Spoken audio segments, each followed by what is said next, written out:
Okay, so let's continue to talk about non-monetary asset exchanges that the fair value of the old asset is non-determinable. So then what we're gonna do with this kind of situation? So the Aircon company traded its laser equipment for the new air-loaded iron laser equipment manufactured by American Laser Corporation. The old equipment had a book value of 100,000, which is equals the cost of 500,000 less the cumulative depreciation for 400,000. And the fair value of both new and old equipment is unknown, so Aircon paid the American Laser for $430,000 in cash. So in this case, then there's no gain or losses will be recognized because the only reason that we can recognize gain or losses is because we know how much we are. It's kind of like a cash out situation. Like you have a holding this old asset for a long period of time, and then now you want in exchanging it, you wanted to know how market tells you how much it is worth. But right now it seems like market doesn't even know what's the price of it. So therefore we don't record gain or losses in this situation.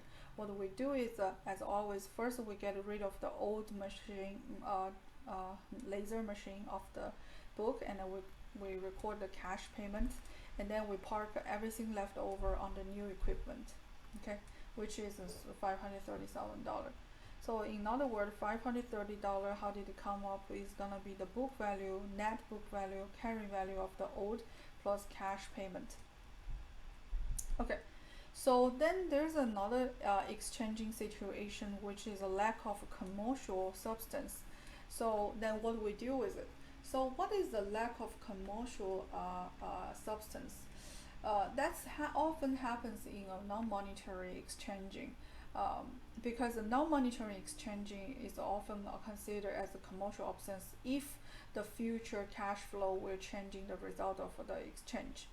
And most exchanging for the business reasons are of commercial basis would not be transacted if there is no anticipated future cash flow. So, for example, a newer model of the equipment can increase production or improve manufacturing efficiency, and then causing the increases in revenue and a decrease in operation costs with a corresponding increase in future cash flow. And hence that is very rare, but if the exchanging lacks of the commercial substances under a gain situation or the loss situation, the exchange is recorded at the book value, okay, of the old asset. It's unlikely that the exchanging that lacks of a commercial substance will have a fair value of the asset given is less than the book value. So in other words, if exchanging lack of commercial substances, if it's a gain situation, we will record the old asset using its book value, which is carrying value. And if it's ever is a substance like lack of substance but involved in a loss situation, which is very unlikely, then we use the fair value of the old machine to record the exchange. So in other words, like out of this segment of knowledge, the only thing that I want you to remember or acknowledge is that normally the exchanging transactions often result in the future cash flow increase or increase rate. Otherwise, why would you even change it? But if it's a lack of commercial substances, then you need to decide whether it's a gain situation or loss situation. Which loss situation is very rare. And then what you do is doing following. So let's look at this example. The Alcon company traded a tract of land to Sanchez Development for a similar tract of land. The old land had a book value of 2.5 million and a fair value of 4.5 million. And Alcon also paid the developer $500,000 in cash. So what do we do with this? So what we do is that we will recording, since the 4.5 million is higher than 2.5 million, that means this is gonna be a gain situation. And we don't recognize gain or losses in non-commercial, monetary asset exchanging lack of commercial substance first of all. And then what we will do is we will get rid of the land using the old cost, which is 2.5 million, and then we're crediting the paid cash of 5 million, and we debit the new land of $3 million instead of the fair value, right? So that's what we deal with the lack of commercial substance situation. And then please remember, if you do not have a commercial substances involved in the exchange, you cannot recognize gain or losses. Okay, so this is a very good table that comparing different situation of changes, right? And then to tell you each steps what we do. So let's go through this. And then first kind of change is fair value determinable commercial substances in exchange. And the second change situation is a fair value is not determined situation. And last case is a lack of commercial substance situation. So step one is trying to record the new assets. The record a new asset, if you have know the fair value of the old situation, old machine, you need to use the old machine given and plus the cash paid or cash received or minus cash received. And if the fair value is not determinable, then you can use the book value given and then plus the cash paid or minus the cash received, right? And if the lack of the commercial substance situation, if it's a gain situation, you only use the book value plus cash paid or minus cash received and plus gain recognized, right? And then if the loss situation, because you don't recognize gain, hence that the new machines book value gonna kind of eaten or included the gains, it's not gonna recognize as gain for the current period. If loss situation is gonna be the a fair value and then plus the cash paid or minus cash received. And step two is to remove the old asset. So of course you're gonna remove the book value of the old asset minus the accumulated depreciation. And then similar situation with the other two. And then when you recorded cash in the fair value determinable and commercial substance situation, you wanted to record the amount paid or received, and similarly as the other two situation. And then when you're recording gain or losses, this is a little bit complex. So if you know the fair value and its commercial substances, then you will find that the fair value of the old asset minus the book value of the old asset, if it's bigger, fair value bigger than book value, then you have to recognize a gain.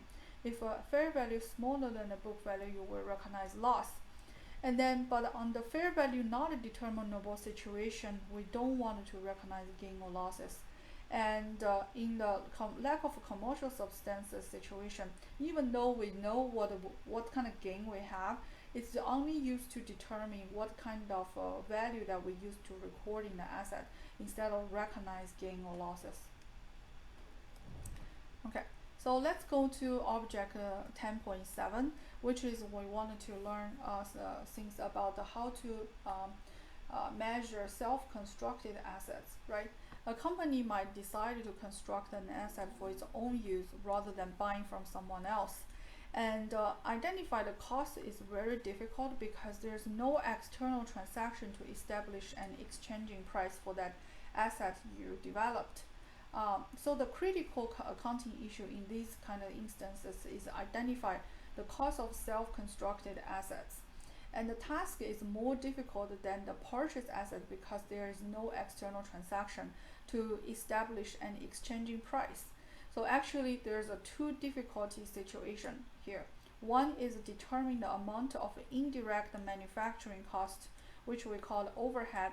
I believe if you take the managerial accounting, you should not be worrying about this concept, to be allocated to the construction. In other words, if you are producing like normal course of business inventory with internally developed machine, and then in the same warehouse or workshop, and then the land, the utility, and the manufacturing manager's salary, and the insurance bills, all those are shared with the normal course of business, production and the internally developed asset. How do you want to does that newly developed machinery gonna share exactly same as the normal course of business construction, or you only consider the incremental differences as the capitalization of the self-constructed assets.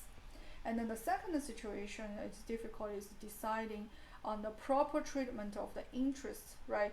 And then there's also complication because a certain loans you are borrowed is really trying to financing the project. But what if in totally you borrowed a lot of loans for multiple different situation, and how would you know that what kind of interest expenses can be capitalized towards the machine that you are building, right? Hence that there's a different way that we can figure out how much the interest expenses can be capitalized, how much has to be expensed during the construction. Okay, so first of all, let's look at the overhead situation. So overhead allocation is one difficulty of associating the cost with a self-constructed asset. Is the same difficulty encountered when determining the cost of goods sold manufacturing for the sales. So there's two methods was talked about before. Is called an inclusion for only incremental overhead cost or full cost approach. So first of all, what is the inclusion of only incremental cost overheads?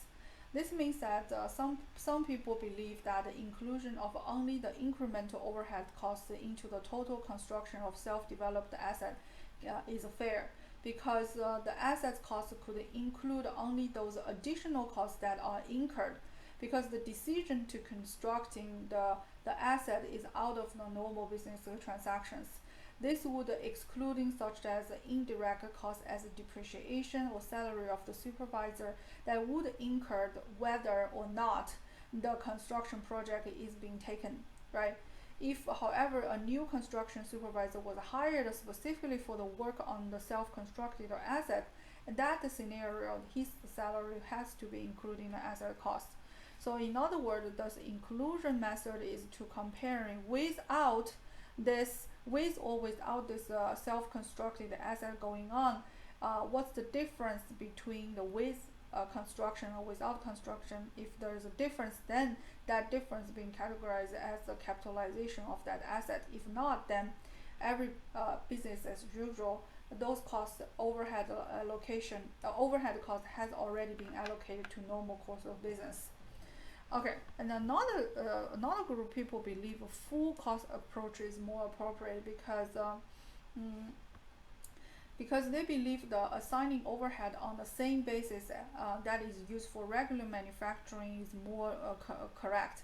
That is because all overhead costs are allocated both to production, no matter it's self-constructed asset or the normal business of conduct, so that so this is what we call the full cost absorption or full cost approach, and this approach is actually GAP's approach, right? Generally accepted GAP want us to use this full cost approach to determine self-constructed assets. And then the second thing I want to talk about is the how do we capitalize interest during the construction stage. So interest capitalization is the cost of assets, including all costs necessary to get the asset ready for use, right? So unlike one purchase from another company, a self-constructed asset requires time to creating it. Hence that during this construction period, the project must be financing in some ways. And this suggests that the question as to whether the interest costs during this construction period are one of the costs acquiring that assets and get it ready to use. And on one hand, we might point that interest changes to finance inventories during their period of manufacturing or finance the purchase of plant assets from others, and argue that the construction period interest changes are merely the cost of financing assets that should be expensed and incurred when it's incurred. But on the other hand, we might also consider that the self-constructed assets are different in that during the construction period they are not yet ready for its intended purpose. And so in keeping with both historical cost principle and the matching principle, all costs during this period, including interest, should be capitalized, and those costs then allocating as a depreciation during later period will make more sense. Okay, so then what the gap say? What gap say is that first of all, there's a three criteria we are considering whether whether can capitalize the interest. First of all, what kind of asset is qualifying? Qualifying assets are constructed for a company's own use, as well as assets constructed as a discrete project for sale or lease, meaning that qualify the assets can have a discrete purpose, and also or you can use it for sale or lease, but it can be separated from everything else you are doing. And second of all, only interest incurred during the construction period can be capitalized, not the interest after you already finish your self-constructed project. Okay, even that loan may be borrowed for that project alone, but the interest, as long as the project is done, that interest cover that loan has to be capitalized. Other than that, you have to expense the rest of the interest expenses. And then, of course, period of capitalization, as I just said, is begin when the construction begins, and the first expenditure is made as long as the interest costs are actually being incurred. Okay. And how do we calculating the average accumulated expenditure? Because we consider interest to be necessary cost of getting a self-constructed asset ready for its use, and the amount of capitalized is only that portion of interest cost incurred during the construction period that could have been avoided if the expenditure for the asset had not been made. In other words, the interest that you can capitalize are only the portion of interest that you definitely use for the construction business. If it's not because of the construction, you would not incur those interest expenses. Okay. So as a result, the interest could be determined for only the construction expenditure actually incurred during the capitalization period. And unless all expenditure are made at the first outset of the period, it's necessary to determine the average amount of outstanding during the period. And this is amount of debt that would be acquired to financing expenditures, and thus the amount of which interest should be accrued. So let's look at this example. On January 1st, 2021, the Mills Conveying Equipment company began to construction a building to be used as its office headquarters. The building was completed on June 30th, 2022. Expenditure on the project mainly paid to the subcontractors as following. So they paid so many different expenditure, right? So January 1st, they incurred 500,000. March 31st, 400,000. September 30th, 600,000. Hence, that accumulated expenditure as of December 31st is 1.5 million. And in 2022, January 31st, they incur additional 600,000, and April 30, they incur 300,000. And then also, given the question given saying that on January 1st, 2021, the company obtained $1 million of loans, and with interest rate of 8%. It didn't say whether this loan is used for this construction. Of course, if you have these loans, you might using portion of the funding this construction, right? But as far as we know, that this loan is gained at the same day as the project started, and the loan was outstanding during the entire construction period. And then the company other interest-bearing debt, including two long-term notes, which is 2 million and 4 million, with interest rate about 6 and 12% respectively. Both notes were outstanding during the same period. Hence, that here I want you to notice that these loans didn't say it was a exclusive use for the project. Otherwise, you only need $1.5 million in the first year. Why would you borrow in total this is about $8 million, right? But this whole segment of knowledge is a learning object is trying to tell us that as long as you're borrowing money, that which is partially funding the construction, then you need to figure out how much the expenditure that funding funding the construction can be used as the base to calculate the interest that can be capitalized. Okay, so hence that here's the steps. First steps, you need to determine the weighted average accumulated expenditure. There's two methods. One method is called simple average. Basically, you have a zero cost at the beginning. You have a $1.5 million in the end, and then I divide in two. So basically, it's the $750,000 averagely throughout the period. Okay. And another way is more clear because you want to use a time weighted average, because we know that in January 1st you spend $500,000, which is from January to end of December, and on March 31st you spend the 400,000, so that means the 9 months out of 12 months, right, portion of outstanding. And then September 30th you spend $600,000, you loan to spend 600,000. That's only 3 months of 12. So by using time weighted expenditures, we find out that the average expenditure for each month is about throughout the year it's $950,000, right? And then if you know that, then you can calculate the amount of interest to be capitalized based on the cumulated amount of cumulated amount, average accumulated expenditure. So interest then can be internalized for 2021. It's going to be $950,000 multiple 8%, which is $76,000, right? Hence that the cost of the building, which is 1.5, is your actual production cost. You can capitalize about $76,000 to be part of the total cost of the building. And then step 3 is trying to figure out whether the calculating capitalized interest is smaller than the actual interest incurred. Why we do that is because sometimes based on the accumulated expenditure, you will figure out an interest maybe it's much even higher than your actual borrowing. If that's the case, then the capitalized expenditure has to be stopped at the actual interest paid. But in this situation, remember we borrowed $7 million, and then annual rate is 8%, 6%, and 12%.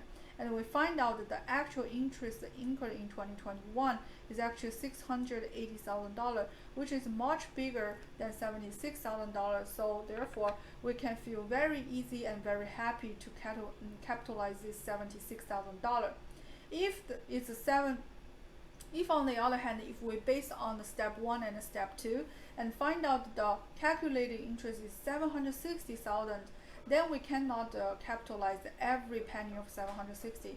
We can only recognize the actual interest as capitalized expenses.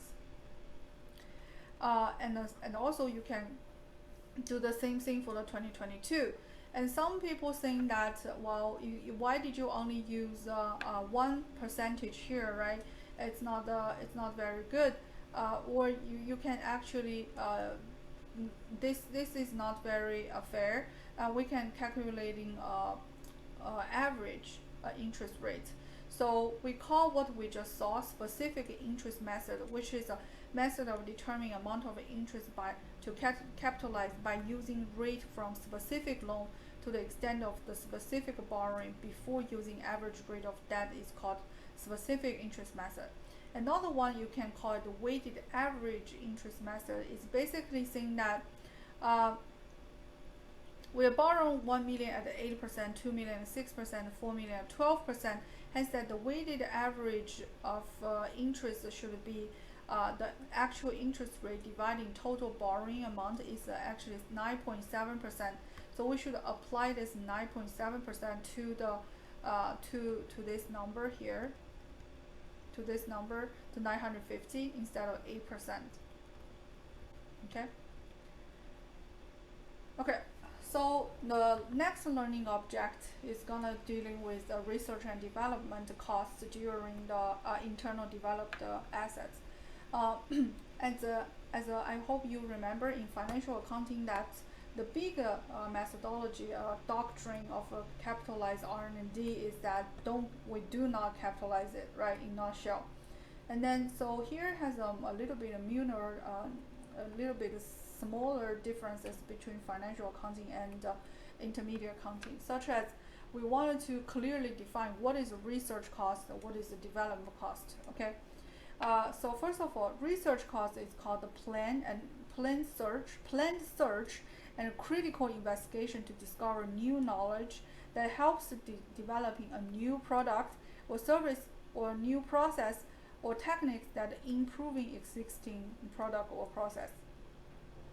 And development is actually translation the research finding into a plan or design for a new product or process or for improving existing product or process, whether intended for sale or use. In other words, research means exploring, right? Creating new knowledge, new process. And development is that you utilize what you creating as knowledge or process or product and then trying to develop it into a sellable form or usable form. Okay, so therefore the costs relevant to R&D are salaries, wages, and the labor costs of R&D personnel, and then cost of the material consumed, the equipment, facility, and intangible use in R&D project, and the cost of a service performed by the others, and a reasonable allocation of indirect allocated overhead related to the R&D and activities. So the asset purchased for a single R&D cost, right, project, the cost will be considered R&D and expense immediately in the current year. In other words, that if you use asset in the R&D process, you cannot capitalize that asset, you have to expense it immediately. But if the asset is purchased for more than a single R&D project, then you can choose to depreciate or amortize that asset, and including as R&D expenses only in the period that the assets are used for R&D activity. So hence that we wanted to know that in what time, in what period is R&D expenses, in what period is not R&D expenses, right? In general, R&D costs pertain to activities that occur prior to the start of a commercial production, right? And the commercial production most often refers to the point in time where the company has no other plans to materially changing the product's design prior to beginning produce for its intended sale to the user, right? Hence that any cost after the start of the commercial projects, right, commercial production, any costs after that are not classified as R&D costs anymore, and this cost would be either expense or treated as a manufacturing overhead, and including in the cost of inventory.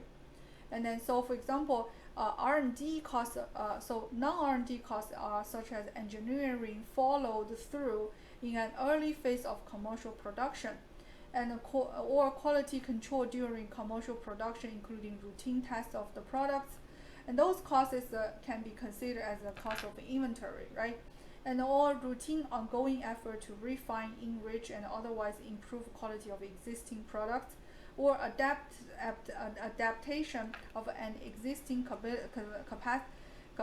capability of a particular requirement or customer needs as a part of continuing commercial activity. In other words, that either you have already started to customize into commercial purpose for specific customer, or you are tuning up the machine just to realize the commercial purpose. Those things are passing the R&D activity phase already, and you don't need to treat it as R&D expenses anymore. Okay, and let's look at an example here then. ASKU company made the following cash expenditure during the 2021 related to development of new industry plastic. R&D salary wages of 10 million. R&D supply consumed during 21 is 3 million. Purchase of R&D equipment is 5 million. Patent filing and legal cost is 100,000. And payment to other for services performed in connection with R&D activities 1.2 million. So in total, they spent $19.3 million around this R&D project. Okay, so the result of the project result in a new product to be manufactured in 2022. a patent was filed under the U.S. Patent Office. Amortization of a patent filing and legal cost will begin in 2022. Um, the equipment purchase will be employed in other projects as well.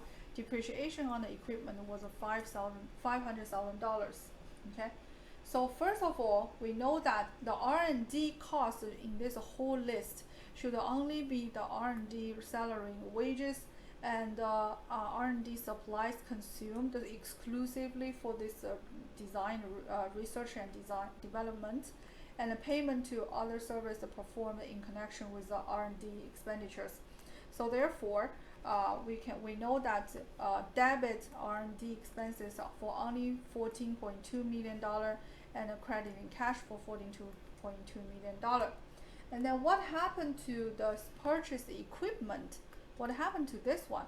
This we know that we should only consider the equipment as a real asset, as an asset, not capital, not expenditure. This equipment as R&D expenses, because this equipment purchase will be serving multiple other projects, not only the R&D project. Hence, we will capitalize this equipment at $5 million, but we wanted to recognize the depreciation cost of this year towards R&D expenses, because this equipment this year served this R&D project for the whole year. So therefore, the depreciation expenses is actually parked under R&D expenses. Okay. And then regarding the patent that this company buy and filing the legal fees, that is actually acquire intangible asset. We are debiting the patent and crediting the cash. Okay. So in other words, if you stand back and reflecting all these transactions, the real cost of R&D for that year expenditure is not. It should only including the 14.2 million and 500,000, and also that's pretty much it, right? So. So in other words, that GAAP requires a total R&D expenditure income must be disclosed either as a line item in the income statement or in a disclosure note. So in this case, the total R&D expenses disclosed in 2021 would be 14.7, because 14.2 plus the 500,000, the depreciation cost is 14.7 million, right? And note that if this company later sells the patent to another company, say for $15 million, the buyer would capitalize the entire purchase price rather than only the filing and legal fees. Once again, the reason for the apparent inconsistency in accounting treatment of internal generated intangible asset, external purchase intangible is the difficulty of associating the cost with the benefits.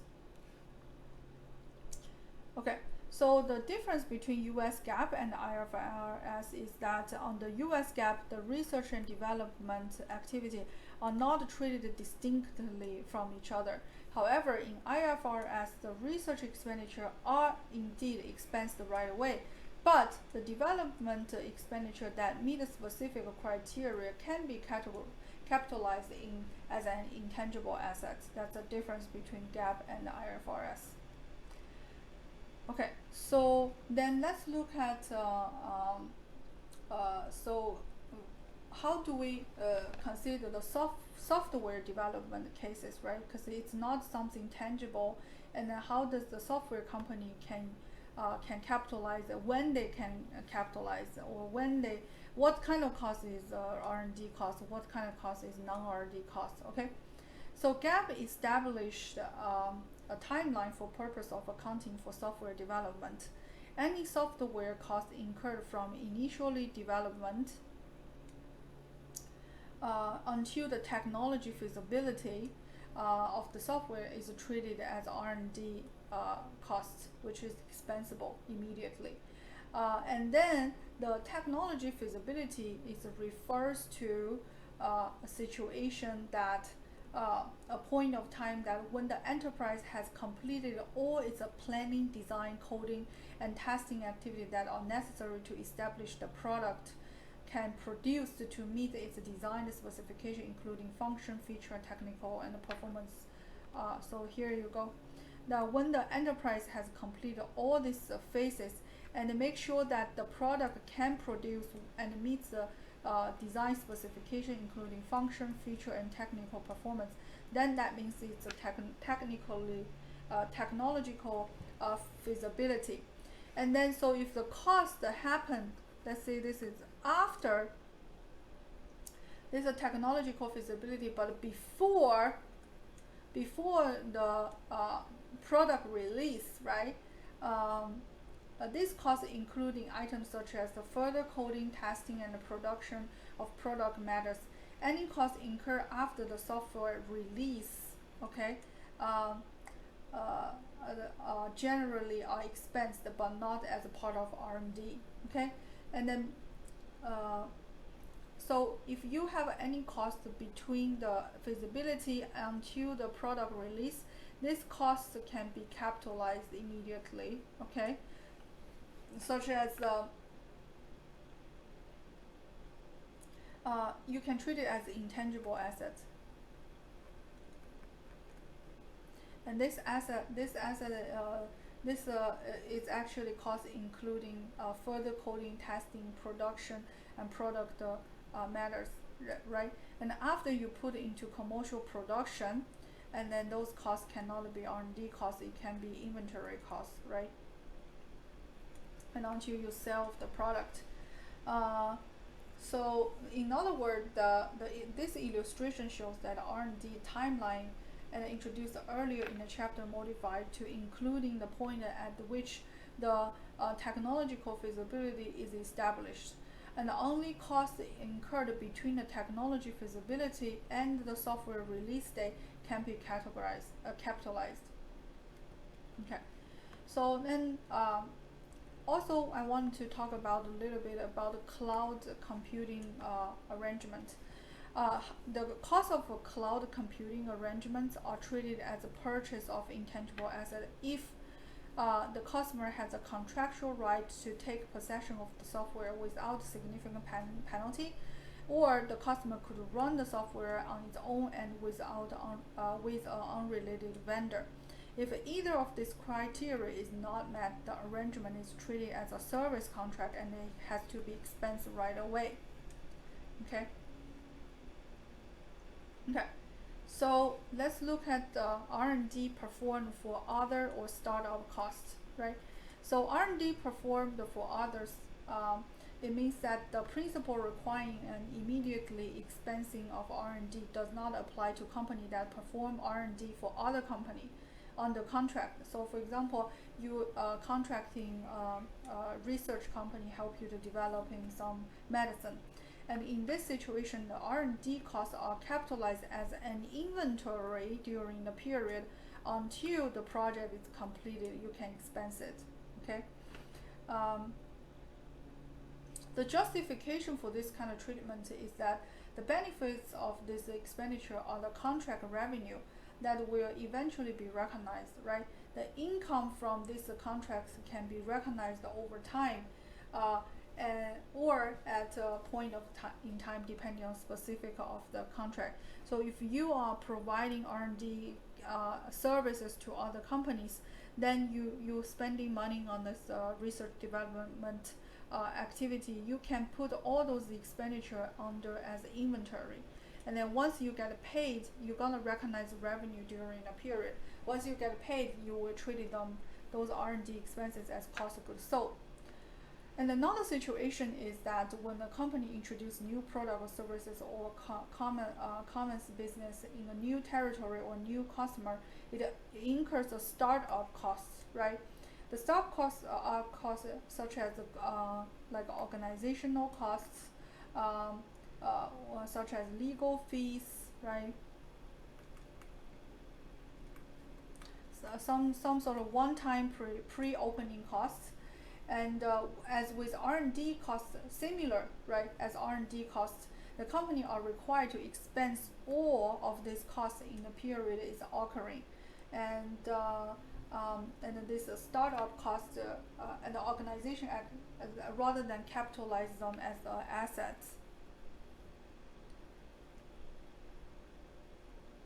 Okay, so last thing we wanted to talk about is that in case of purchase of research and development, such as you developed technology, right? So if you purchase research and R&D, so you will capitalize at its fair value as a finite intangible life assets, and you amortize it over its useful life. And then if it's in process, it didn't finish, it's still in process research and development. The condition is that you purchased this R&D services from someone else. If it has already developed, then you can capitalize it as a finite life intangible.